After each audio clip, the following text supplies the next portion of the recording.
I am excited today to have a guest that I wanted to have on for a little while. My friend, colleague, leader, Will Penick, who is the Ministerial Director for the Southeastern California Conference.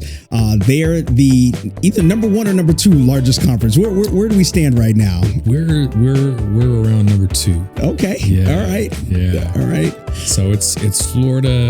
I think we passed Texas, and we're right in between. So somewhere around there. I love it. We keep going back and forth, so it's always hard to figure out exactly where we are. We're we're between 2 and 3.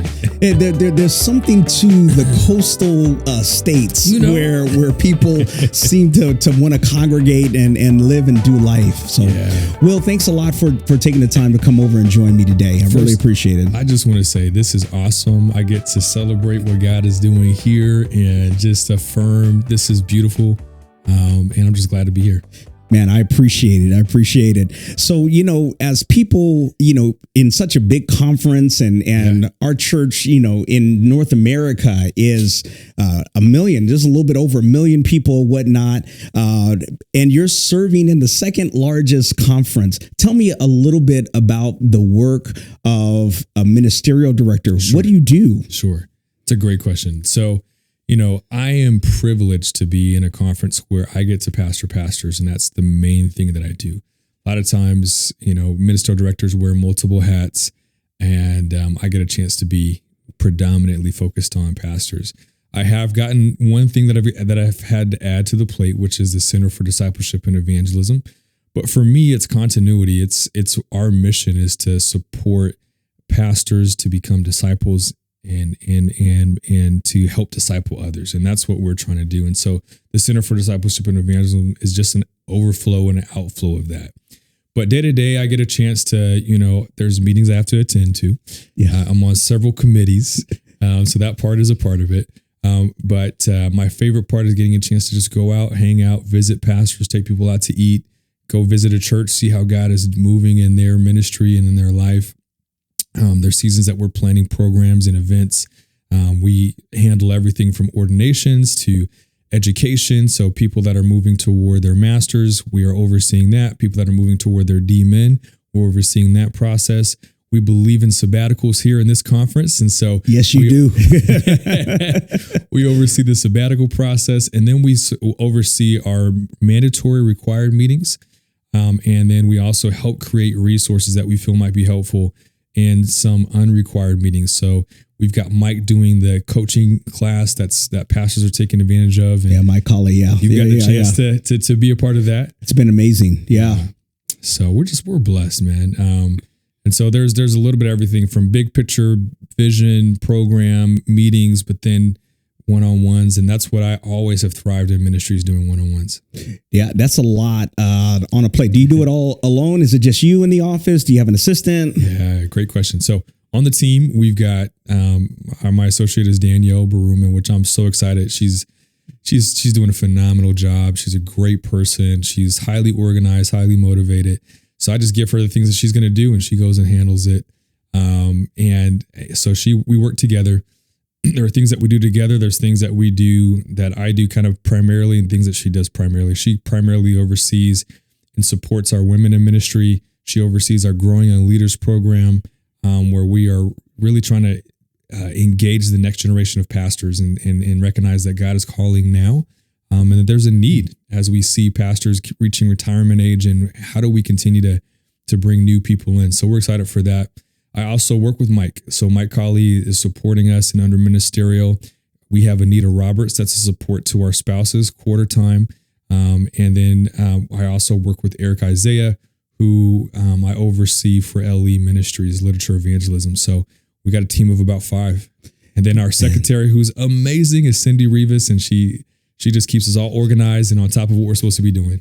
Man, that sounds like a solid team. And I love the emphasis also to have a woman in a space as well, because Southeastern is known as a conference that celebrates women in ministry and wants to support them and to be able to have conversations. Because I can imagine you always want the conversations to be joyous and fun, but as you're meeting one-on-one, there's probably some tough conversations or pastors that are going through a lot in their life, and it might be easier for some to be able to talk to a woman as opposed to a man in that position, to be honest about where they're at in ministry. Oh, it's huge. It's been a game changer, and I've seen it.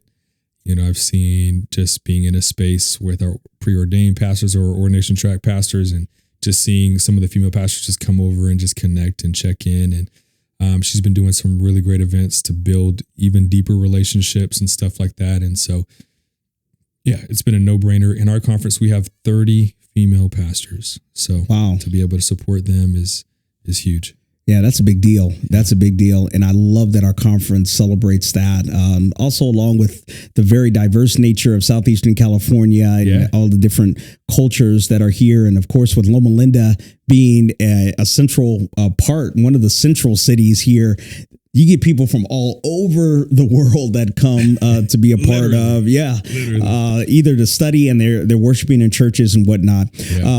There's so much there, but let's roll it back for just a little bit. You come from a lineage of people who have served as well. Tell me a little bit about your background, your dad, others. I'm sure that people who might see the name say, I know a Penick from somewhere. So tell me a little bit. How are you connected to them? Exactly.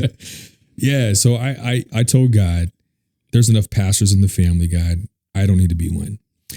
But God has a sense of humor. And so, historically, my grandfather, William Edward Penick II, he was born in Detroit. He became Adventist, converted from being a Baptist, and ended up coming out to La Sierra, graduated from PUC. He married my grandmother, who was Florence. Both of them have passed away. They're both deceased now. And so he marries her. She's a part of 5 sisters, and she's one of 5 that all marry Adventist pastors. Wow. And so the Pennicks are just one part of the clan of ministers. So my Uncle Gerald became a pastor, pastored over in Mississippi and then in Ohio, and then came out here to SoCal and to Southeastern. My dad started his pastoral ministry in Southeastern, Bill Penick. And then we grew up between Nevada, predominantly in Nevada-Utah Conference in Vegas, and then in Northern California Conference in Stockton. And so that's kind of where I kind of grew up and experienced life. That's why all my teams are Bay Area. We forgive you, man. And we pray for you, man. I think the Raiders are your team during those Oakland years, and now I guess I'm tied to them both ways because Vegas as well. You're right. But I try to get to support some of the teams out here and go to games when I can. And someday SoCal will probably convert me because I'll be here longer than I'm probably anywhere else. Right. Man, so that's also, I did not know that about your grandfather and his story and converting. Yeah. And it seems like those that have come from other denominations that, just feel conviction and become a part, they're very powerful in terms of, what they share, especially if they become pastors and whatnot. And it just kind of carries on, and it's spread wide. And then also to have 5 sisters and they all married Adventist pastors. I mean, that's pretty awesome in terms of your story. And I can relate to that, being a PK myself, saying, God, my dad did the ministry thing. I don't need to do it. And God does have a sense of humor. At one point I was in school, I was like, I'm not taking any theology classes. I'm not going to do anything. God, if you want me, you're going to have to come find me. And like within a few hours, my phone rings. Mercy. And they're like, hey, we noticed you on campus. We know that you love God. Do you mind leading this ministry? And I remember, back then it wasn't a cell phone. It was literally in my dorm room. And I'm like, God, are you serious right now? What is that, God, are you serious right now moment for you in your journey?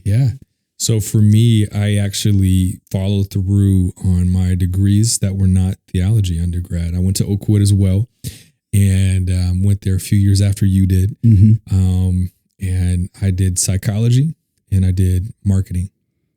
And so I'm like, I'm trying to go to business. I went and got my MBA, and I was in the middle of my MBA program, and I had gone through a moment of like just kind of walking away from faith for a bit.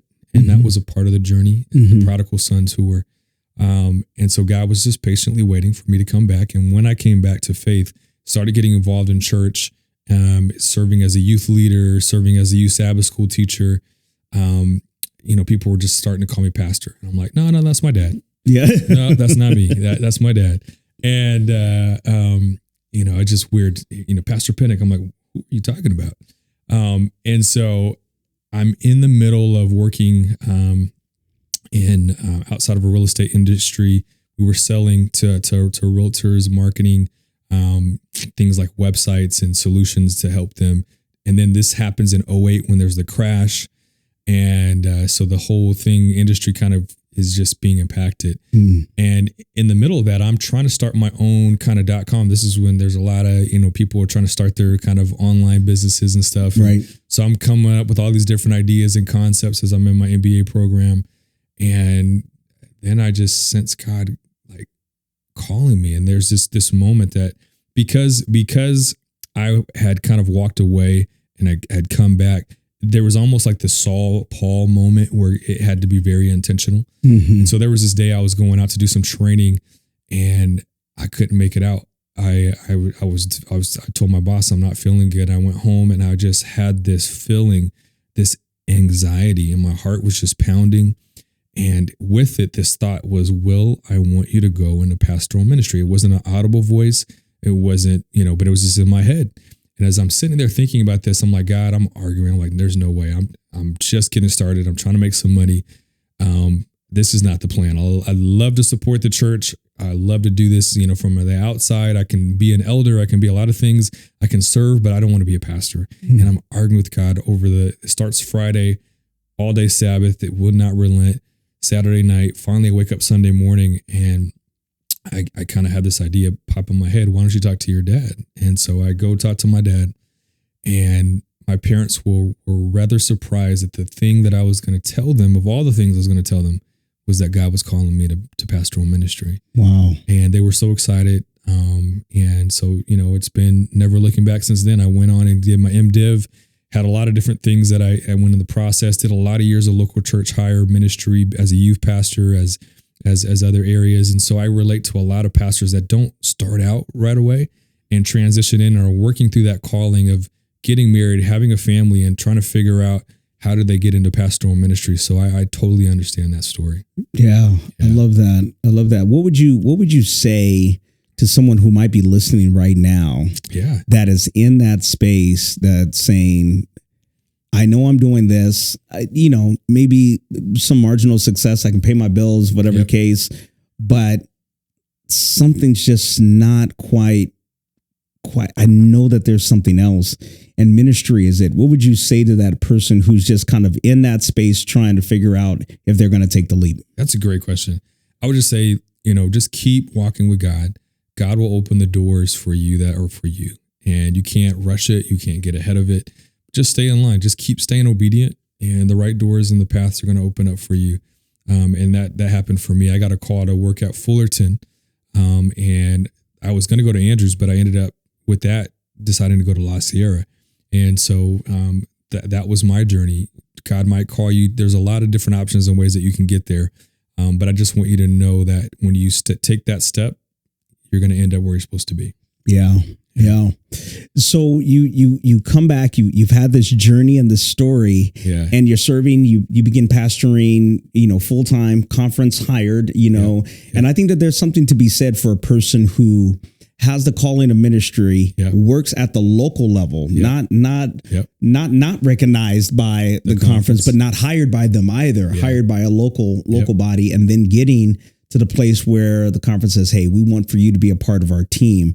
That must have been a pretty special moment. What was that transition like from church hire to now Yeah. the conference is recognizing what God had seen all along in you. Yeah.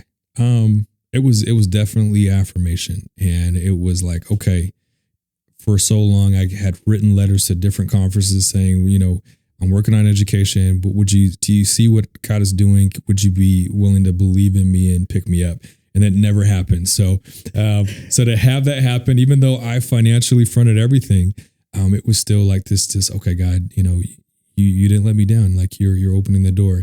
And some could say, well, Will, you're a Penick, you're here in Southeastern, or obviously people know your name and stuff like that. But, for me, I didn't feel any of that. I just knew that if God wanted me to be here, he was going to open the door, and that's what happened. And so, I at that time when I was finishing up at La Sierra, I had a possible call to Southern California Conference, a possible call to Texas Conference, and a possible call to even Nevada, Utah. And then I get a call from Elder Jonathan Park, and he's like, Will, I hear people are looking at you and want to come take you out. So he takes me out to eat, and he loves competition. So he's like, all right, so people are looking at you. All right, let's talk. And so, I could say the rest is history, but it was beautiful. And it was full circle because the church that I started local church ministry in, first hired position was at the Chula Vista SDA church down in San Diego. And I end up coming back to them as their associate pastor. Wow. So 10 years later. You talk about a sense of humor, right? Yeah. That's pretty remarkable. Yeah. Now, for some people who might be listening and say, what exactly is a call? Call is basically an opportunity. Maybe someone's kind of looking at you, Sure. Looking over your resume. They're not quite sure if they're going to hire you full time or whatnot, but there's a possibility. Yeah. And now back here in the Southeastern California area, they take the leap. And John, I didn't know that Jonathan must have been secretary, which is kind of like the second in command there in the conference. Okay, that's awesome. Yep. That's awesome. So now you make that you pastor. You're there. You're in the throes of things. How does ministerial kind of work into your story there from the local church? I would just say, my story has been like just a speed of like every 2 to 3 years, something has kind of changed in my story. And so I came in as associate pastor at Chula Vista, which is in the south area of San Diego, beautiful city. If you've never been to San Diego, you got to go. And don't go June or May. That's May gray, June gloom. People think it's a great time to come. It's summertime. But no, come July, August, then you're going to get great weather. Yeah, see, people don't know that they're going to get vacation advice when they listen in. You know what I'm saying? So, yeah, that's good. San Diego is one of the great cities of the world, except for May and June. If you're looking to go, skip those months. Skip those months. And so 6 months in, I'm like, God, this is beautiful. For the past 5-6 years, I've been working full time, been working in ministry, either volunteer or part-time. And then I'm building a family, marriage, all this stuff. And I was in school. So I was like, God, I've been doing like 80-hour weeks. I just want to do youth ministry. This is beautiful. Young adult ministry. This is great. And just not have to do anything else. And then 6 months in, my senior pastor finds out he has cancer. Hey, everybody, just a quick note. We're going to get right back to the video, but I'd like to ask you a favor. Would you like and subscribe? I'm looking to build this channel so that I can have more conversations like the one you're listening to right now. I'd really appreciate your help, and I need it. Thanks so much. And now back to the video. He preaches. The next week he's in the hospital when he calls me and says, Will, I can't preach this Sabbath. Can you preach for me? So I preach for him. I go to the hospital after the sermon, and then I find out that he has about 3 weeks to live. Wow. And you talk about a huge, like, just pivotal moment. Yeah. And here I am, like, God, I thought I was just here to just kind of coast. And God's like, no, you're here because, you're going to help lead a congregation through a big transition. And so he was like, Will, I believe God has called you to be the senior pastor here at this church. I hope you can do it. I'm like, how am I to tell a dying man no? Right. Yeah. But I'm like, at the same time, I got no control over what that happens. Right. And so he's like, he says, I'm not telling you to push for anything, but if the conference sees what I see and they hear what I'm saying, would you be open to be considered? And everything within me was like, God, I want to stay associate. I love to just be in this role. I want to do youth, young adult ministry for the next, 5 years. This sounds great. But God has this way of kind of working in our lives. And so I didn't become interim because the conference did want to see me as a potential possibility. So they called me acting senior. And so for 9 months, I tried out the position. And God was like, well, you can do this with me. And by the end, the search committee voted unanimously. Everybody was just like, why are we taking so long? You need to be senior pastor here. And I just felt weird. I was like, how is it going to be moving from associate to senior? People are going to see me in this role. I know I wasn't there long, but it's still there. People have seen me as the associate pastor, but they rallied around me. They supported me. And I felt, just amazed to kind of be in that position. And it was tough because he had been sick for a while, and he was not battling cancer. That was something new, but he had health issues for some time. So there was a part of the church that was like, all right, let's go run now. And there was a part of the church that was grieving. And so here I am trying to hold the congregation, and two of those, very polar opposite kind of feelings and journey with them. And so I just showed up to the people that were grieving and to the people that were like, let's move. I said, hey, look, I'm not senior yet. So let's just keep, right now we're managing where we are, and let's just keep going. So I kept bringing them back. And then once I became senior, then it was like, okay, let's start the visioning. Let's put the thing together and let's see where God is calling us. So. Yeah. Wow. That's just, I'm just thinking and processing, there's just so many different emotional things that go on with a church that's, a senior pastor is going out, someone else is coming in, you saying, can I do this? And God just has a way of bringing things all together. What was the transition? You transition from associate, now you're senior, and then, the next transitions, bring you into the office. Was that a tough transition? Oh, 100%. I felt like, in many ways, several things. One, I felt there was so much more that I wanted to do at my church. Two, there was so much I wanted to do at a local church level as a pastor. And then three, I felt like to even think about it was jumping over so many people that had much more experience than me and could step into that role and do a phenomenal job. So those are all things that I was wrestling with. And as I really prayed it over, I heard God telling me not to just worry about any of those things. Like what God calls is what God calls. And so I just took that step. And here again, 2 years, and I was about 5 years at Chula Vista. 2 years as an associate ministerial director. John leaves me and goes to people keep leaving, man. What's going on, man? And just like my senior pastor, this is like, Will, you can do this. He's like, Will, you can be ministerial director. I think I should move out of the way and usher you. I'm like, no, whatever you do because of you, But he was just trying to encourage me that he saw that God had called me into this space, and he felt that he just felt this was the next step. And that was the hardest one. Out of everything that had happened so far, this was the hardest because I felt, at this time I was 40, and I'm like, I will be the youngest ministerial director in the North American division, at one of the largest conferences in the division. And I felt supported. I felt that my work was doing well, but I still did not feel any way qualified or capable of stepping into being director. And I'm like, God, we need to bring the next person in. I'll continue to be associate, support them. And I wrestled for a month praying. God never gave me the answer. God didn't give me I was trying to do the Gideon fleece and nothing was coming. But I kind of came to this moment where I surrendered, and I'm like, just waiting for me, God, just to get to this moment where you don't need to confirm anything. I just need to say yes. Wow. And that's sometimes exactly what it comes down to. It's like, I'm not going to budge. I'm not going to move. This is just what it is.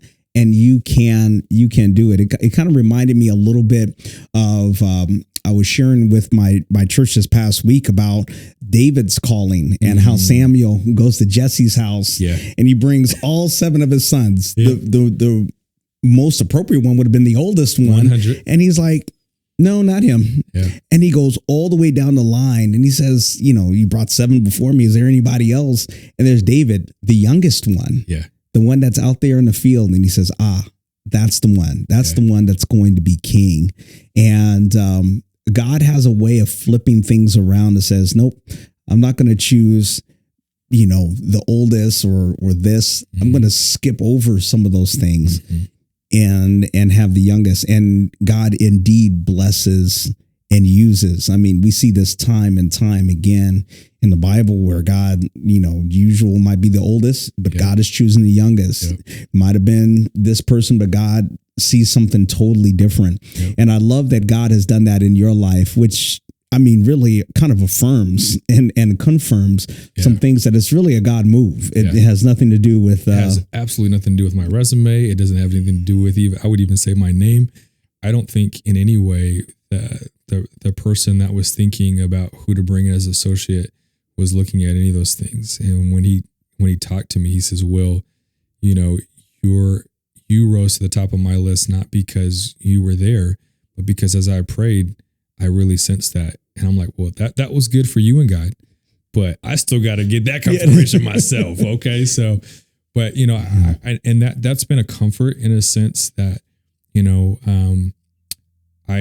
I can just step into something that I really see that God did. And I can tell that to other people, like, this was not on my dream board. This wasn't on my vision board. This wasn't anywhere near what I was planning for myself. And so, I just tell people, if you want to go to the conference or you want to go work in a certain position, like, don't aim for it. If you do, you probably won't ever get there. Yeah. But when you just stay faithful to what God is calling you to do, when you just focus on that, then just let God write your story. Yeah. I love that. Well, I had a chance to work with and be a part. Of course, I've been serving here in Southeastern for some time, and John Ciccarelli was doing an outstanding job. Phenomenal. And he started, he didn't really start it, but really began to emphasize more a program that we have here in Southeastern called The Journey, which is something that I've done and been a part of. Deeply, deeply helpful. I love that about our conference. I want you to share a little bit about that, and then where things kind of are now in the way that you're kind of shaping the ministerial department in your role that might not be as traditional from other places that take a unique approach to caring for the pastor. Yeah. So first thing, Journey has been like life changing for me. And I was always someone that valued my time with God, but I also saw how quickly and how easily ministry took me away from God. Mm-hmm. And how the busyness and the rat race, it's just, I would have my plans, here's my to-do list. Here's what we're going to get done. And then, sister so-and-so is in the hospital. Oh, we just lost this person, we got to get ready for a funeral. Oh, we're calling in. Hey, this is my relative. Pastor, can you help just do the funeral, for us? And can you host us? And, and I'm sitting here like, okay, so this is ministry. Like, you have your plans, you have the things that you're trying to work to, you have your objectives, and then just life just comes. And there's all these things. Plumbing breaks down in the bathroom. Kids. Life. Exactly. Yeah. And so Journey has been this reinforcement reminder that this is the easy yoke. It's easy to put burdens on ourselves that God never put on us. It's easy to see the burdens of the world around us and our community around us and our church around us and think, oh, we got to put on the cape and go save the day. But that's not the call of a pastor. We're not called to be the superhero. We're called to point people to Jesus. We're called to have a ministry of presence. We're called to administer and have the gift of administration in various meetings and programs. We show up in a lot of different ways, but outcomes really, are beyond us in so many ways. Mm-hmm. And so when we let that burden go, that's huge. And so just thinking about the easy yoke of Matthew 11, 28 through 30, that Jesus invites us to come and rest in him. And that's what Journey has been. It's this retreat-based model that was based on academic research. And they realized that as they got people out in nature and they got them away, and this was research that was done around Alcoholics Anonymous, that people would have a better sense of change and transformation in their life, of being able to overcome their addiction by being able to get out and do retreats. They saw that increase by, I forget the percentage, but it was like 40%. Wow. And so Journey kind of said, okay, how can we support pastors? Therapists have to do so many hours before they practice. You go down, doctors have to do so many hours before they are really going to be licensed as a doctor.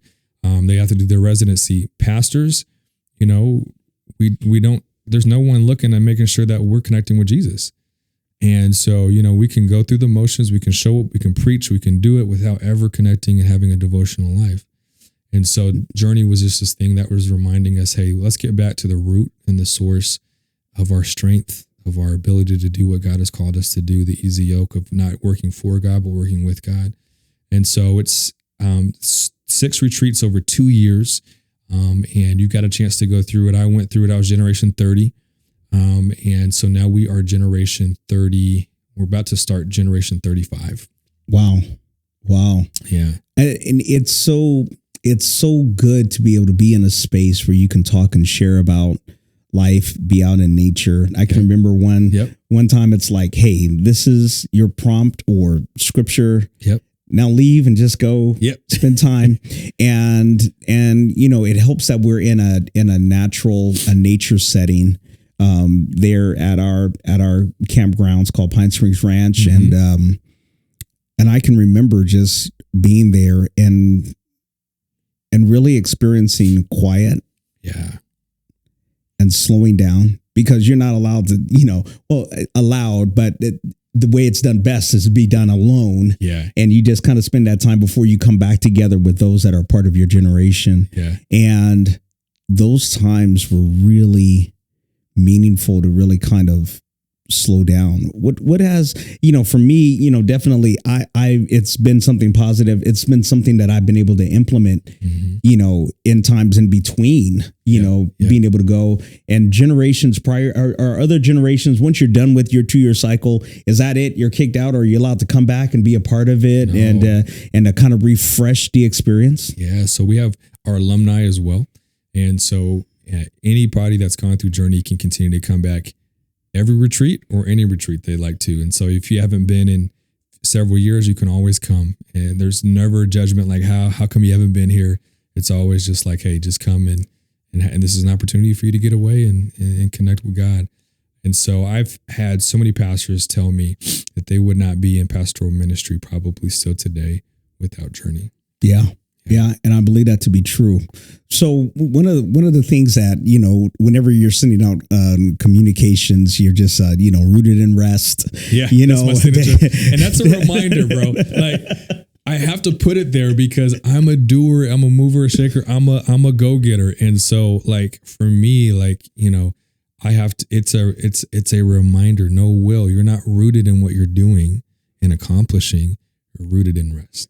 You're rooted in me. Well, I want to talk about that because it is going against the grain. It's going against hustle culture. It's going against the grind. Yes. It's going against, listen, I need to do the 80-hour week. I need to fill my church. I need to fill my business. I need to make millions of dollars, and that was a huge push, especially during the pandemic. Like it really took off in a big way, at least from what I was seeing. And a lot of people were, having to work extremely hard, just because of needing to change speeds and going online and not being able to meet in person and the worry of COVID and all these different types of things.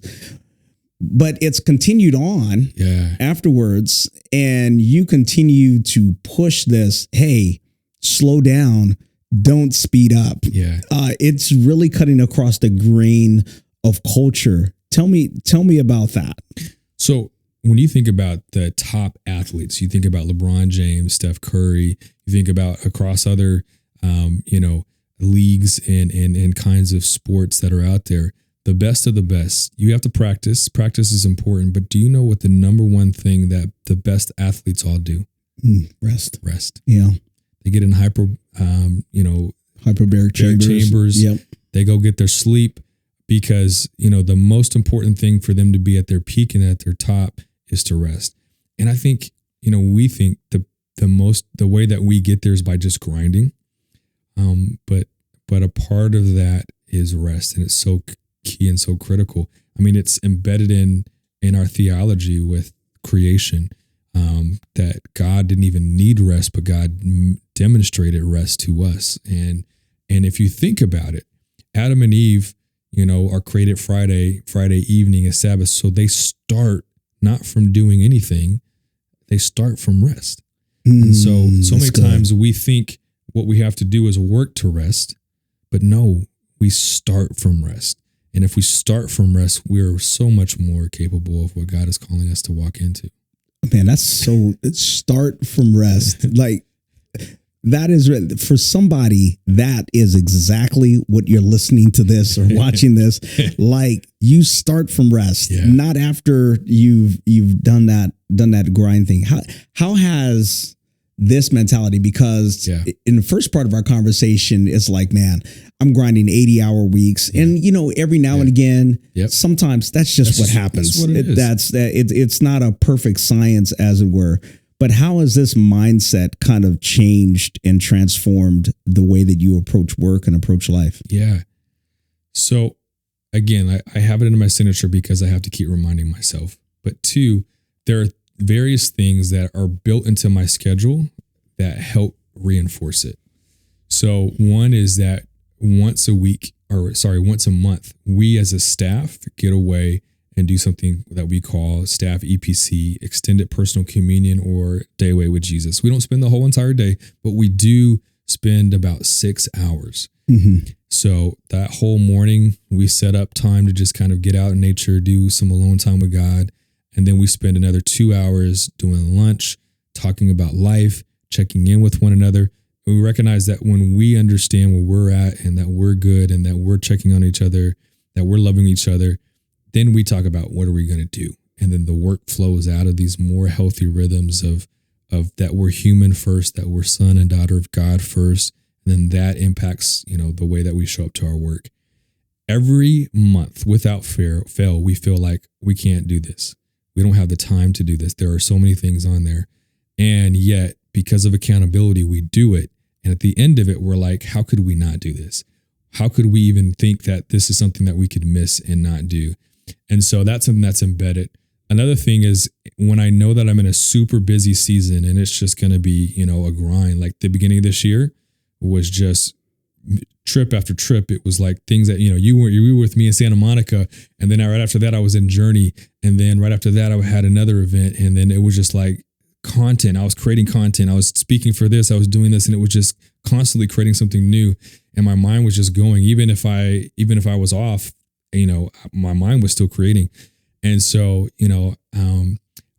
so Danielle's like, Will, you've been going, you need to slow down. You need to take your own advice. And I'm like, I know. So Monday I took a personal day.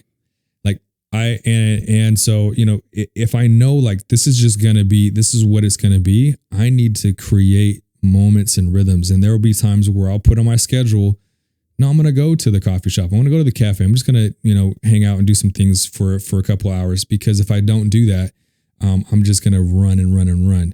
And so we can't just keep sprinting or we will burn out. We have moments where we have to sprint and there's no way around it.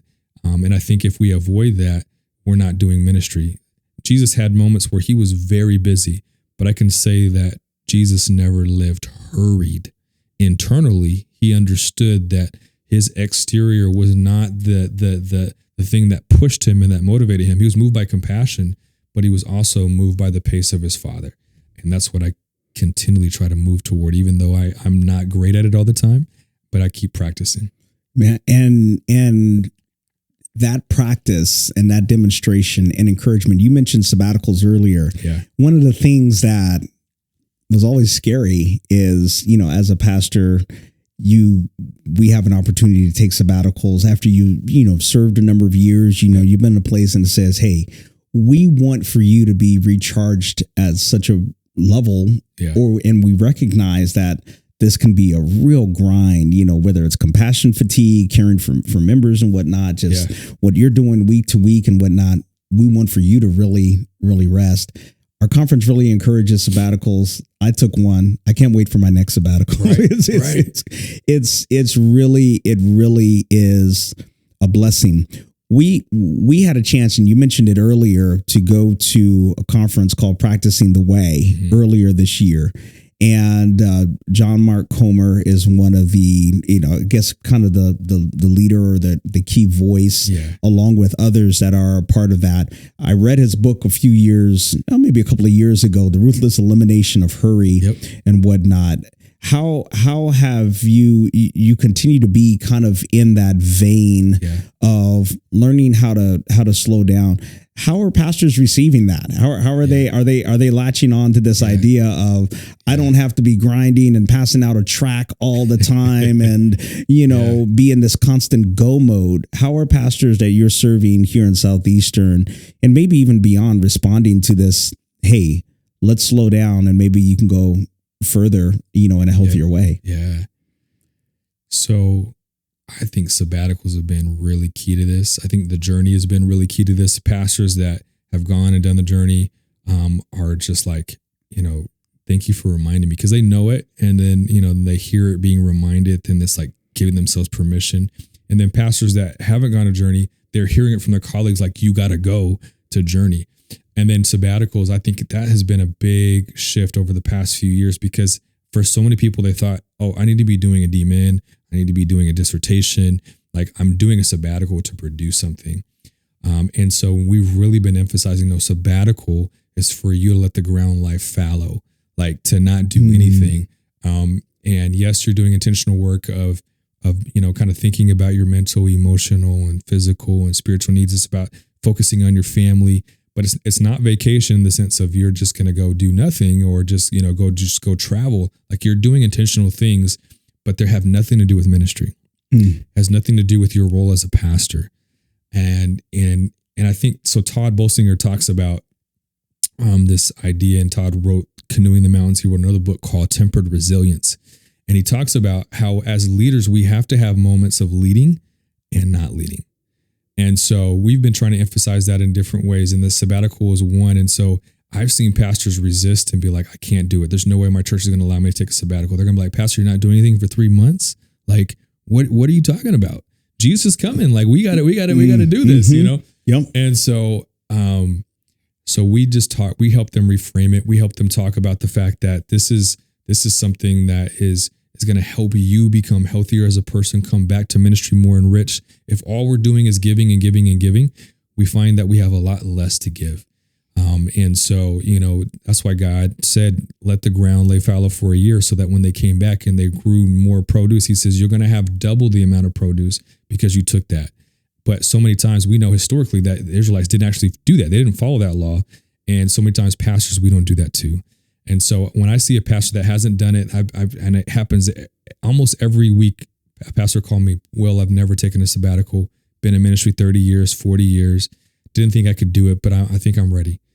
And we walk through it. And by the time they get done, they just like, I can't believe I never took one before. I wish I had done. I wish this was my practice. And what I'm seeing with the younger generation, Barone, is that it's not even negotiable. They know every 7 years, like clockwork, they're going to take 3 months. Yeah. It's just what they do. Yeah. Do you think, in your opinion, from your own experience and the commentary of others that have shared about, kind of leaning into rest, whether that's, on a monthly basis, hopefully it's at least on a monthly basis that, people are at least taking time to recharge and other things.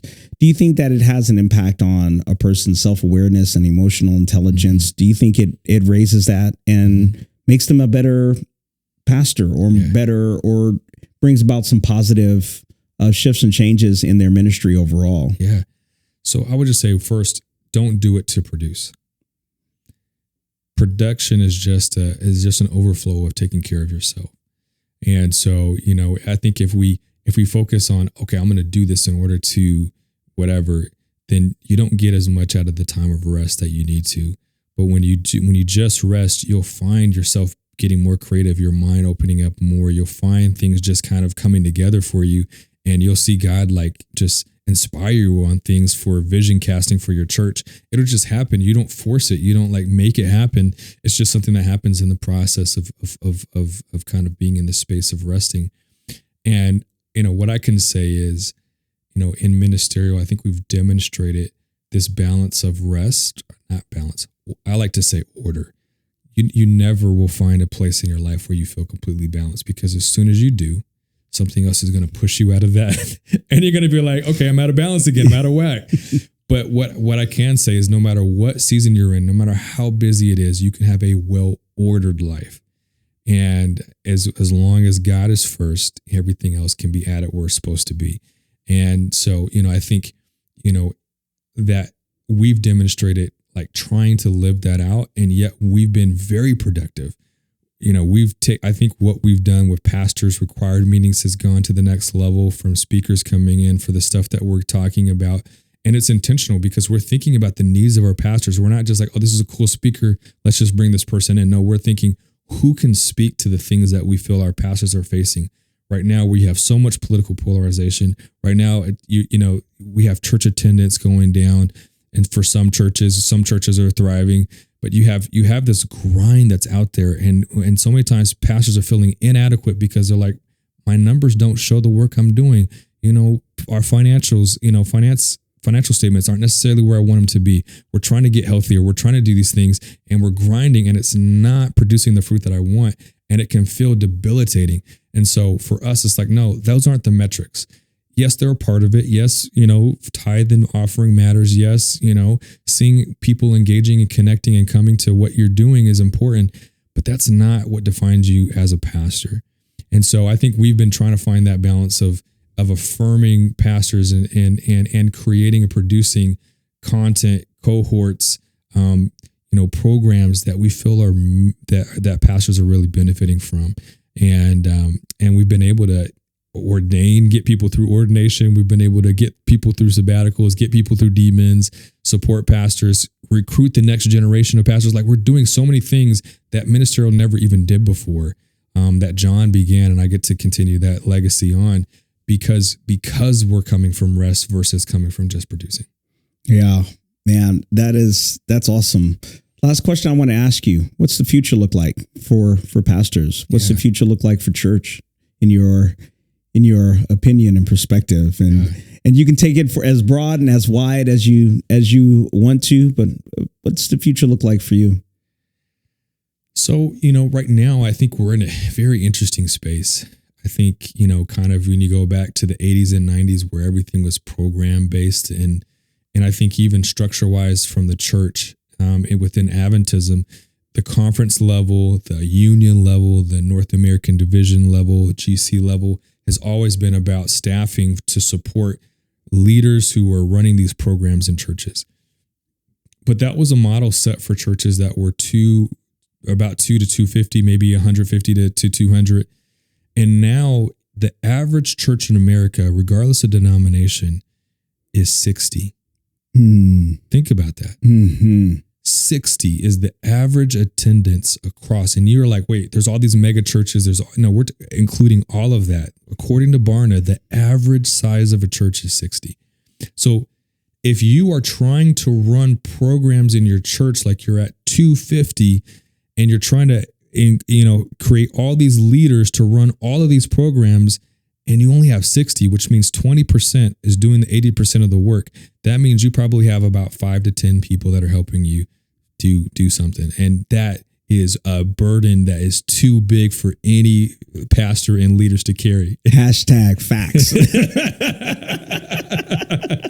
I know people that are there and they mean well, and they work hard. And they really do work hard.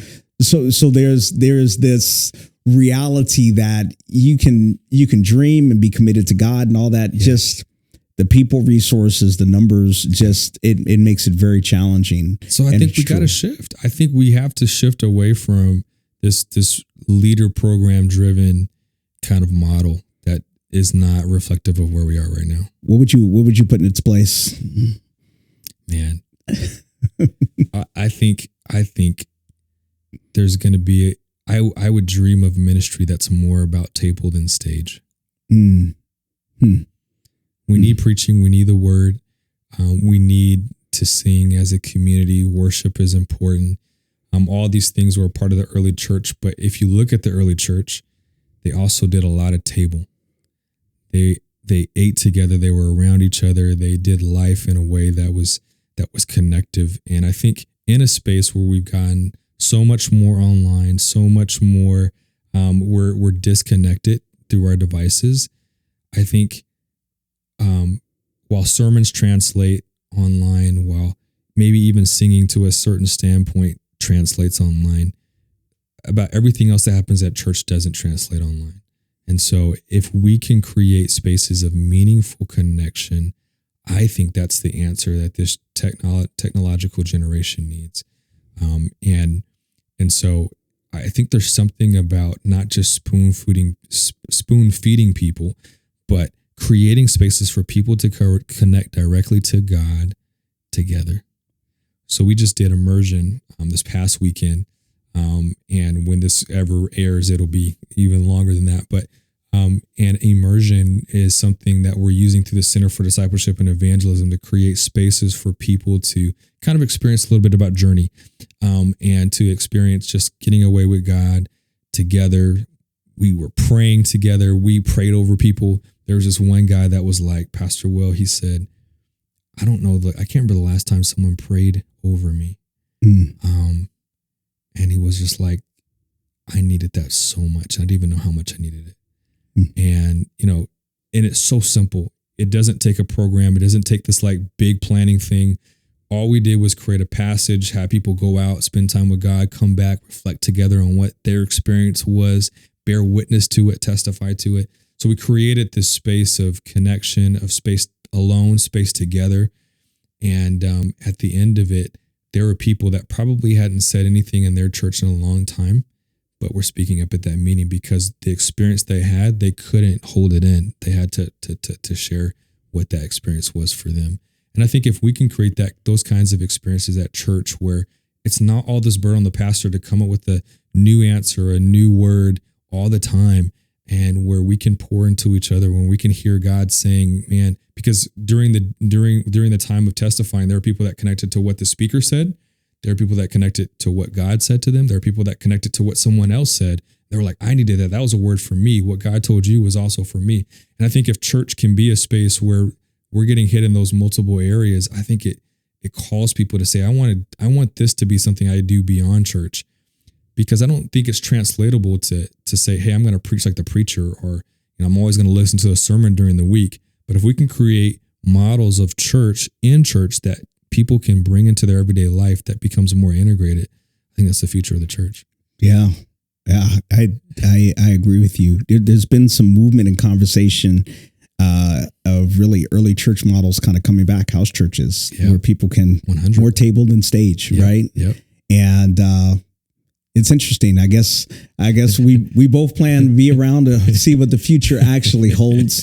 But I want to thank you for the work that you're doing, for the calling, for your story, for the blessing that you are to the pastors here in Southeastern California Conference, this area, and the impact, because others, when you're the number two, others are watching, and I'm sure that it has an impact and helping to motivate others to make changes or to implement some things that are helpful to help retain the health and the well-being of pastors and strengthen churches. Man, before you do the send-off, I just got to say, Baron, thank you for what you're doing here, what God is doing through your ministry. I'm blessed by you, just who you are first and foremost. You're such a connector. You're just a visionary, and I'm just blessed to be able to help support you. And this is a blessing. And it has been great. I've gone and spoken at North American Division for Ministerial meetings and sharing this kind of stuff. And there are so many people that really resonate with it. They just come and talk to me like, man, how do we do this? How does this look? And people are hungry for this.